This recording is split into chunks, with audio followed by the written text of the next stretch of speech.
రాష్ట్రంలో పేరుకుపోయిన ధరణి అప్లికేషన్ల పరిష్కారానికి స్పెషల్ డ్రైవ్ కొనసాగుతోంది. ప్రతి మండలంలో 2 నుంచి 3 టీమ్స్ నియమించనున్నారు. తహసీల్దార్, డిప్యూటీ తహసీల్దార్, రెవెన్యూ ఇన్స్పెక్టర్ నేతృత్వంలో దరఖాస్తులు స్వీకరిస్తున్నారు. ప్రతి దరఖాస్తును పరిశీలించి అవసరమైతే ఫీల్డ్ ఇన్స్పెక్షన్ చేసి రిపోర్ట్ ఇస్తారు. ప్రతి తహసీల్దార్ కార్యాలయంలో అధికారులు అందుబాటులో ఉంటారు. పారాలీగల్స్, డిఆర్డీఏలో పనిచేస్తున్న కమ్యూనిటీ సర్వేయర్లు, అగ్రికల్చర్ విస్తరణాధికారులు, పంచాయతీ సెక్రటరీలను కూడా స్పెషల్ డ్రైవ్లో వినియోగించుకోనున్నారు. గ్రామాల వారీగా, మాడ్యూళ్ల వారీగా జాబితాలను సిద్ధం చేసి టీమ్స్కి తహసీల్దార్ అందజేస్తారు. ప్రతి దరఖాస్తుదారుడికి వాట్సాప్ ద్వారా సమాచారాన్ని అందజేస్తారు. డాక్యుమెంట్లు అవసరమైతే అడగొచ్చు. అలాగే సేత్వార్, ఖాస్రా, సెసల్లా, పహానీ, పాత పహానీ, 1B రిజిస్టర్, ధరణి డేటాను పరిశీలిస్తారు. అసైన్మెంట్, ఇనాం, పీఓటీ రిజిస్టర్స్, భూదాన్, వక్ఫ్, ఎండోమెంట్, ల్యాండ్ రికార్డులు అవసరమైతే వెరిఫై చేసే అధికారాన్ని కట్టబెడుతూ సీసీఎల్ఏ నవీన్ మిట్టల్ ఉత్తర్వులు జారీ చేశారు.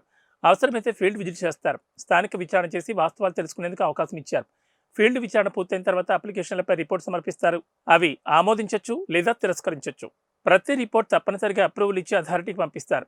అప్రూవల్ చేసే అథారిటీ వాటిని నిర్దేశించిన ఫార్మాట్ ద్వారా ఆమోదించడం లేదా తిరస్కరిస్తున్నట్లు పేర్కొంటూ ఉన్నతాధికారులకు సమర్పిస్తారు. ఇవాళ నుంచి ఈ నెల 9 వరకు రెవెన్యూ స్పెషల్ డ్రైవ్ ద్వారా పెండింగ్లోని ప్రతి దరఖాస్తును పరిష్కరించాలని, ఏ ఒక్కటి పెండింగ్లో ఉంచొద్దని ఆదేశించారు.